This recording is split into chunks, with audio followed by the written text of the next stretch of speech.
welcome back to Rolling Solo. My name is Adam Smith, and we are playing through Aeons and War Eternal. That is right. Now, I was calling it Aeons and War Eternal in the last video.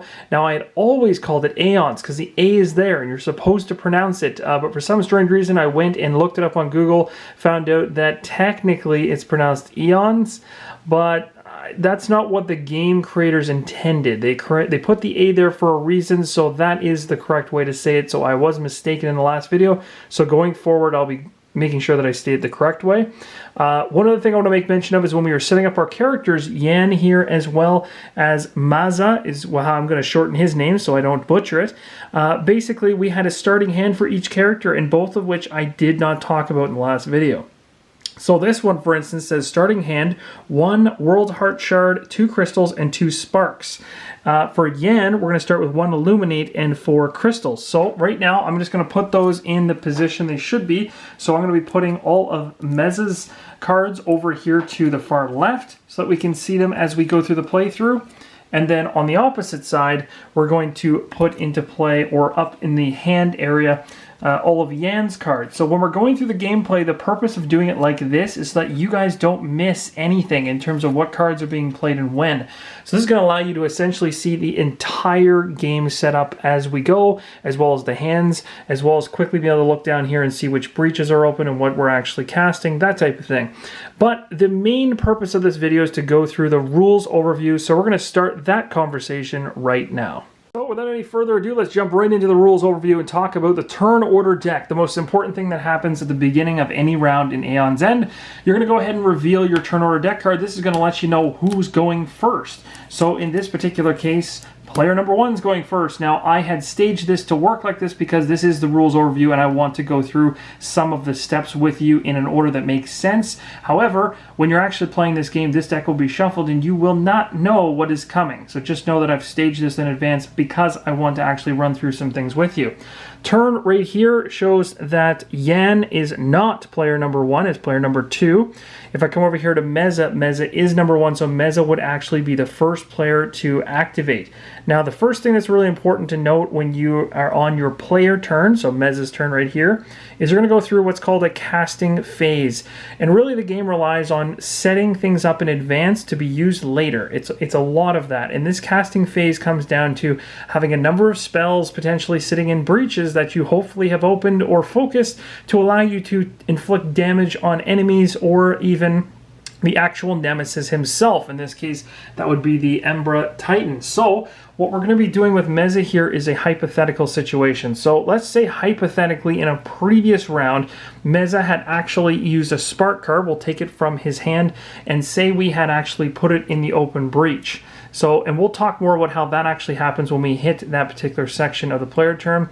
We're going to have to do this out of order and set this up in advance to show you, so you understand what exactly entails the casting phase. So let's say hypothetically we have a spark in this open breach.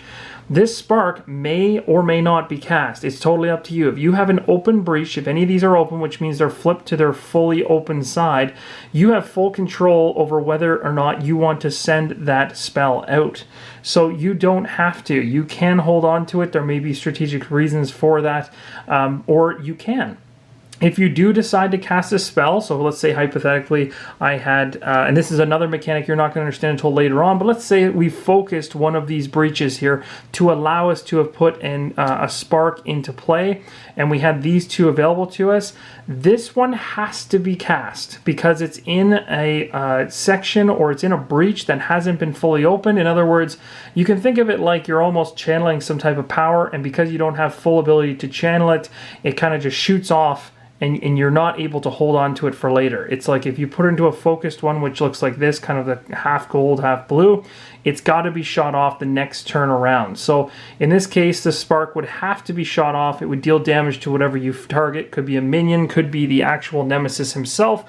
But once it's cast, it would go here. Then, of course, you could decide, well, I want to also shoot the, I want to cast off the open breach spell as well. If you do that, you put that in your discarded pile, deal the damage. Now, the one thing to note is you have full control when you're casting your spells as to which order you cast them in, so that you can actually plan to have spells in a particular order for a future turn. You'll see why that's important when we actually refresh the discard pile into and back on top of the deck when we run out of cards. It's a really interesting mechanic. Alright, next let's talk about the main phase. This is where a lot of the actions are going to basically take place. So in the main phase, there's a number of things that you can do, and you may resolve any of those actions in any order as many times as you're able to, which is really cool and allows for a lot of strategic possibilities. So what you have in terms of options is you can play a gem card or a relic card. So gem and relic cards look like this. These are gem cards right here, these three on the far right, although we'll probably see a relic card at some point in the future. There's likely one that's actually hiding away in his deck, which I think is specific to his character. But for now, we'll just talk about the gems. So if you wanted to play these gem cards, you can. So you can essentially take these from your hand, and let's say we only wanted to play these crystals. These crystals will give you what's called ether. That's what that symbol is beside the gain 1. So in this case, by playing these two would gain me 2 ether. The best thing to do in this case is to not just throw them in your discard right away. I typically lay them on top of my player area first while I'm actually purchasing whatever it is with the ether that I want to, and then afterwards I go ahead and put them into the discard pile, because once you're done paying for whatever it is you're purchasing using that ether, then essentially you're able to put those back in any order you want to. So that's where things get interesting. So for instance, if these were actually 2 different cards, you might want to have one of them on the bottom more so than being on the top, because later on when the discard pile is refreshed onto the deck over here, it's literally flipped this way. So you'll see how that works later on, but for now, let's just say I've got 2 ether, which I do here, and I want to spend that. You can essentially go ahead and try to gain a card using that. So for instance, we could come over here to the market area and say, okay, well, what can we buy for 2? Well, there's not too much, that's for sure, but there is 1. So we could pick up the Mage's Totem and say, we're gonna spend our ether on this. So we've gone ahead and we've acquired the Mage's Totem. So this card, when it's acquired, immediately goes to the top of the discard pile. Now you'll notice that this particular case I don't have any other cards there, so it's really going to what would be called the bottom of the discard pile. Why is that a good thing? Well, the game basically allows you and knows that you're going to be acquiring cards, and the essential idea is that this card will end up on the top of the deck when it gets flipped over to this side later on. So when you're purchasing that card, this is why I put the purchase card into the discard right away on the top of the deck, regardless of whatever's underneath of it. It's always on the top. And then you come over here, these 2 that you spend for ether, you do not put those in the discard until the end of your turn. So you can do other things on your turn, which I am explaining right now, but that's why I keep these ether cards over to the side in this area and not in this discard pile, because later on I'm going to be able to reorder them and put them on top of this, and you'll see why that's useful later on. The other thing that you can do with ether is, instead of actually gaining a card, you can instead actually gain a charge. Now, if you gain a charge, it costs 2 ether, as denoted right here on the player board.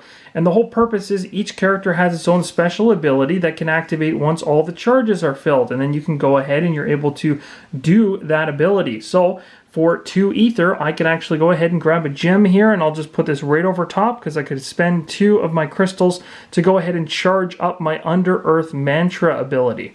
That's another thing that you're able to do during the main phase. You cannot actually spend ether to actually give a charge to another ally, however. So I could not spend these 2 crystals in order to get a charge onto Yan's character card. It only can be charged on my own. Another thing that you can do on your turn is to focus a breach, and this is what we were talking about earlier. As you can see, all of these breaches right now are currently closed. They even say so. What does focusing a breach entail? What does that give you in terms of strategy options? Well, here's an example, and I'm going to have to kind of cheat a little bit to make this work. So essentially, what you're going to focus on is this right here. There's an arrow that goes around like this. Now the whole purpose is every single time that you focus, so for in this particular case, if I wanted to open this breach to make it look exactly like this, I could spend 3 ether, and if I had it, I could flip this thing right over and open it up.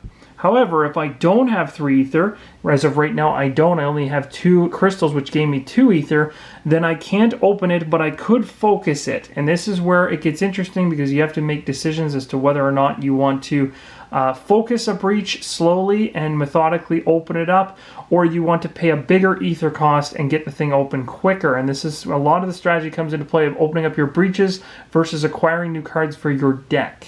So when you choose to focus a breach, you essentially take that breach and you're going to rotate it 90 degrees clockwise. Of course, you have to spend the actual ether that it mentions in the focused area. So 2 focus in this case in order to focus it. So I could spend these 2 crystals in order to get 2 ether. To do so, this would allow me to turn this 90 degrees clockwise, and now it's in this position. Notice what has happened now is that it used to be 3 ether to open, now it's only 2. So that's why focusing can be good. It can help you slowly move from, say, a 5 to a 4, and you can slowly get there. Or you can be a little aggressive with extra ether and open it up instead of slowly and methodically opening it up with focuses. So at this particular point, this is actually focused, and it's considered focused for the duration of your turn. There is absolutely no limit to the amount of times that you focus something. You can focus every single one of these breaches if you have the ether to do so. Of course, you have to ensure you can pay for it before you do it, but you are allowed to focus one breach multiple times or spread that focus across multiple breaches and focus them all once. If you have the ether to do it, you're allowed to do it. Another thing you can do on your turn, if you have the required ether, is to open a breach. So, hypothetically, if I had 2 more ether to spend, I could then open this second breach. This right here says there is an opening. You'll notice that the focused arrow no longer applies underneath because you can't focus an open breach or a breach that is about to open. You have to just go for this, and at this point, you're just flipping it over, and it now becomes a second available option that's always open for your spells, which is awesome. Now, some of these breaches are going to differ. These ones are just open. Some breaches, when you get to your 3rd one and finally open it, take much longer, but will start to give you advantages on casting. And you'll notice this by those particular notations at the bottom of each of the breaches. Another thing you can do on the main phase is to prep a spell. Now you can do this in 2 different ways. One, you can prep a spell into an open breach. So for instance, if I had 2 spark cards and I wanted to prep these spells, it doesn't cost me anything to just move them from my hand straight onto a breach to be used for the next turn to inflict damage. Because again, remember, casting spells doesn't happen on the turn that you prep the spell. It happens at the very beginning of the next main phase of your next turn.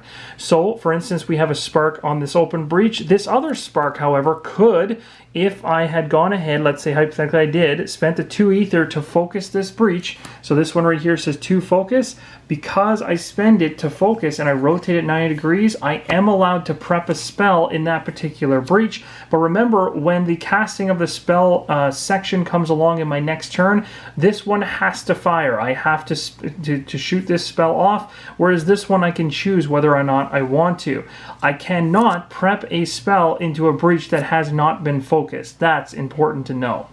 If any of your spells happen to have a while prepped effect noted on the card during the main phase, you are able to resolve those effects. So if you do happen to see that, then go ahead and resolve those effects in this main phase. Same with resolving 2 discard effects. Some Nemesis power cards have a 2 discard effect, and during your main phase you may fully resolve the effect listed to discard that power card.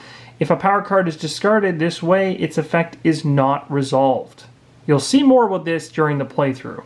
So let's say hypothetically we finished our main phase turn with Maza. So at this very point we went ahead and we focused this breach. We went ahead, we put 2 sparks, one in an open breach and one in the breach that we focused, so they're prepped for the next turn. We also spent all of our ether. However, you can ignore this top card as I didn't end up spending it for anything, but we're going to skip past that and I'll show you how that's used later on. So essentially we've got 3 cards that we used hypothetically, and we used all 5 of the cards from the hand. They're all here. So this is the end of the main phase. So now we're moving into the draw phase. So at this particular time it says once you finish your main phase, place all the gem and relic cards you played this turn on the top of your discard pile in any order. And this is where things get really cool. So your discard pile is here. You have 3 cards and you can decide how you want to put them in. Remember, whatever's on the bottom is going to be on the top when you flip this deck over and reset this one later on when it runs out of cards. So you're going to probably want your more powerful and better cards, or maybe you just want a spell to be on the top. Whatever it is you want for an upcoming turn, you want to stack these in the correct order. So in this case, early on in the game, having this card come up first is better than just a generic crystal, for instance, as this particular card can potentially get me 2 ether in the right situations. So I'll go ahead and put the other crystals on top of this one, and now my discard pile has been fully completed. Next, you go ahead and draw 5 new cards. So in this case, the game, of course, knows that you're going to have 5 cards in your hand to start with and 5 cards in your deck. So you're going to have enough cards to pull 5 on the very first turn. However, going forward, you're going to start adding cards to your deck, and those numbers are going to start getting a little wonky at times. And what's going to end up happening is you're going to start trying to pick up cards to fulfill the 5-card pickup that you need to do at the end of every single turn you have to be able to refill your hand. And at some point in time, all your cards will be in the discard pile, or a majority of them, and you may only have 1 or 2 cards over here. You simply reveal and flip those to start building towards your 5 cards that you have, and then as soon as you don't have any more cards to pull, you take this deck from this side, flip it upside down, and simply start drawing. There's absolutely no shuffling in this game, and it's one of the most unique mechanisms within Aeon's End. So with Meza's turn complete, we're going to go to the turn order deck again, and we're going to flip it over to see who's going next, and it is the Nemesis. Again, remember, these are staged because I'm doing this for the rules overview. This will be completely random, and I will not know what's coming during the playthrough. So the Nemesis has been pulled. The very first thing is you're going to go ahead and look for any cards that are outplayed by the Nemesis. From oldest to newest, you're going to resolve the effects of each minion and power card the Nemesis has in play. So you're going to be placing cards out as they're drawn from this deck, which is the Nemesis deck we created. If there are none, you can go ahead and skip this step. This is likely to occur the first time you pull a Nemesis card because there won't be anything here yet. But as time goes on, if you don't deal with the threats that are out here, they will start to trigger during this particular main phase of the Nemesis turn. So the next thing you're going to do is the draw phase of the Nemesis turn, and that's simply going to the deck. And see, again, you can kind of see how these phases work off each other. So you're going to draw a card. In this particular case, it's called an encroach attack card. If it has the word unleash on it, you can immediately stop reading it, place it down here, take a look at your actual Nemesis, and read the unleash area. You're going to go ahead and do that and follow those steps. This will be more explained during the playthrough in terms of what happens, but that's what it is triggering when it says unleash. Next up, underneath, there will be a reveal section, and there may or may not be a section of text. Sometimes it just says unleash for attack. Sometimes it gives you more information. This one says to reveal the top card of the turn order deck. If a player turn order card was revealed, that player suffers 2 damage. Otherwise, Gravehold suffers 3 damage. So this is a really, really nasty one that would be telling us right now you must do this. You must take that turn order deck and flip it over, and you must go ahead and resolve this particular bad situation that's come your way. Once the attack card is done, it doesn't stay in this area. So this attack card would be discarded and removed.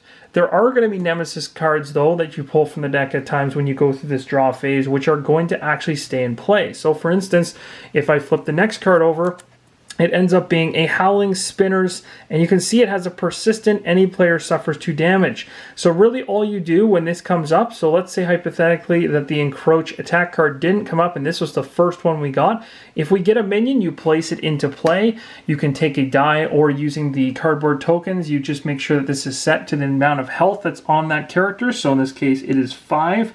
So we've got 5 health denoted there. And then you're going to move on. That's it. This creature does not attack or do anything with its abilities on the first turn it's revealed, and then you go back to the turn order deck. And I mean, if it pulls a Nemesis card again, let's say hypothetically it does, so let's say the 1 doesn't come up. Let's say instead that the Nemesis card comes up, if I can actually find it. Nope. Of course, it would be on the very bottom. There it is. So let's say we hypothetically pulled up the Nemesis right now. What would end up happening is we'd be starting a brand new Nemesis turn. And what happens is the first phase of the Nemesis turn, it's the main phase. And that is to do from oldest to newest, resolving effects on each minion and power card the Nemesis has in play. This is a minion card, and because of that, you'd have to go ahead and look at the persistent ability, and it says any player suffers 2 damage. So we would have to choose whether Yan's going to take damage or whether Mez is going to take damage. One of them is getting hit by this particular minion every single time the Nemesis turn order card comes up, and we're going to know this going forward because it's a persistent ability. Something else that can potentially come out of this deck besides minions with persistent abilities, for example, this is another attack, so I'm going to skip this. I'm going to keep looking for a power. Here we go. Here's a power card. So these power cards, for instance, are like Seismic Roar. It says to discard, you have to spend 6 ether. So this would come into play on a Nemesis turn. Sit up here. So as soon as a power card enters into the Nemesis area, you're going to take a look at it. It'll have a mention as to what we need to do in order to discard it, to get rid of it, which is to spend 6 ether, which is quite a bit. The thing underneath of it mentions power 3. So essentially you're going to take some timer tokens, essentially is what they are. You're going to put them on the card, and basically every single time the Nemesis triggers, these tokens are going to start disappearing one at a time. As soon as there are no more tokens left on this particular card, if we have not spent the 6 ether to get rid of it, then the power 3 is going to basically activate, and we're going to have to do this ability, which in this case says the Umbra Titan loses 2 Nemesis tokens, which would be 2 of these black tokens, getting us even closer to losing the game. So let's go through a hypothetical situation where we have a number of cards sitting up here in the Nemesis area, and the Nemesis turn order deck reveals a Nemesis card, sadly. So we have to look at what we have out here, and we know that we've revealed this one first, this one came out second, this one came out third. They, again, don't come all out on the same Nemesis turn. It's been a number of Nemesis turns that have passed, and each one has revealed a new enemy, whether it be a minion or a power card. So we've got all these things to deal with. How do we deal with them, and how do we resolve them? So let's go through them one at a time. The very first one over here is a minion, so you're starting from left to right, so oldest to newest, and it has a persistent ability. So this one says the player with the most expensive prep spell discards that spell, or the Umbra Titan loses 1 Nemesis token. So in this case, if I looked at my heroes, and this isn't a perfect example, but I don't have any spells in either case, so I can't discard a spell. I have to go to the or here, which says that the Nemesis would lose a token. So one of these black tokens would disappear. That would count down the end of the game, or get us even closer to losing the game. Then we move on to the minion, which again says any player suffers 2 damage. So we'd have to choose whether Yan's going to take 2 damage or whether Mez is going to take 2 damage. Then we would come over here and we would see that we got this Seismic Roar. Now this ability doesn't trigger right away because we still have 3 tokens on it. 1 token is just removed, and that's the 3 of them resolved. Again, if you ever see Unleash on the particular card, then it's always referring to the actual Nemesis ability, and at that point things get really nasty for you depending on how tough the Nemesis actually is. So this is a very high level overview. There are many more mechanics and strategy involved in how you're going to deck build, as well as prepare to defeat the Nemesis minions and attack cards and power cards that are going to come out, as well as trying to stop the Nemesis from removing its own tokens, which would essentially undermine you, as well as possibly taking down Gravehold itself. There's many different ways, but the one and true way that we know we can win is by getting this 70 down to 0. That way we can actually kill this particular Nemesis. So this has been the general rules overview. We're going to head into the playthrough next, which you'll see a lot more of the situational rules as we go through it. It'll make a lot more sense as we go through it step by step, but now you understand how a player turn unfolds, as well as how the Nemesis turn unfolds as well, and we'll get into the nitty-gritty of the rules in that playthrough. Thanks so much for watching. If you have any questions, let me know in the comments below, and I'll see you in the next episode. As always, keep on rolling solo.